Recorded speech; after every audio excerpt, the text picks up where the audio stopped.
bonjour les amis, c'est Angelus Yodasson pour cette petite vidéo de présentation de la protection Cornice pour iPad mini et iPad mini Retina, car maintenant j'ai un Retina, je suis tout content, de la marque Tucano, les mêmes qui eh bien, ont fait la protection que j'ai toujours pour mon iPhone 5.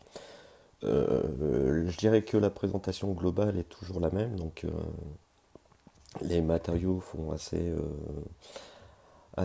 classe, même si sur celle-là on sent que c'est un petit peu plus, ça fait peut-être un petit peu moins cuit, enfin je sais pas, c'est une impression de perçu. Par contre au niveau de la finition d'assemblage, on sent que hop, c'est du solide, que eh bien, c'est bien assemblé. Par contre, autant vous le dire tout de suite, j'étais un petit peu moins fan que sur ma protection en fait d'iPhone. Pourquoi je vais commencer quand même par les points forts quand même. Vous voyez que hop, c'est le même système que les smart covers. On ouvre et ça s'allume normalement. En tout cas, hop, voilà. Même si ça ne déverrouille pas en fait n'éteint pas l'iPhone. On a aussi le petit système qui permet, ce qui est intéressant, hop, attention, je le fais à deux mains, hop, enfin normalement ça se fait à une main, mais là bien sûr effet bonnet, ça ne marche pas, de le mettre en position comme ça avec un petit système d'aimant qui fait que ça ne se déplie pas en fait, ça reste en place.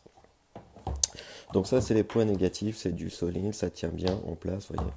Même là je pense qu'ils ont mis un autre petit système d'aimant qui fait que, on a beau, hop, je vais essayer de le prendre à une main, pardon, pour la sortie de champ. Et ben le secouer et tout, ça ne tombe pas, ça s'ouvre pas toutes les 2 minutes, donc ça c'est le point sympathique, c'est bien protégé. Par contre, ce que je n'ai pas trop aimé, ce qui m'a un petit peu, ouais, c'est que en fait l'iPad n'a pas l'air trop à son aise dans la protection, dans le sens où j'ai beau le pousser au maximum, en fait on a toujours l'impression que ça déborde un petit peu là, et qu'on n'est pas super raccord au niveau de, hop, mise au point, vous voyez, ça dépasse un peu, même si on essaye de le machiner, ça revient, hop, de le pousser, ça revient toujours à peu près dans cette position.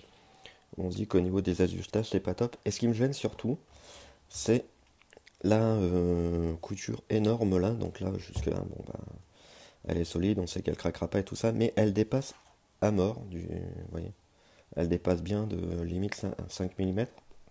Ce qui fait que quand on est comme ça la plupart du temps, voilà, opposé, pour accéder aux boutons en fait de vos réglages de volume, de rotation d'écran qui sont derrière, et ben ça gêne à mort en fait, voilà.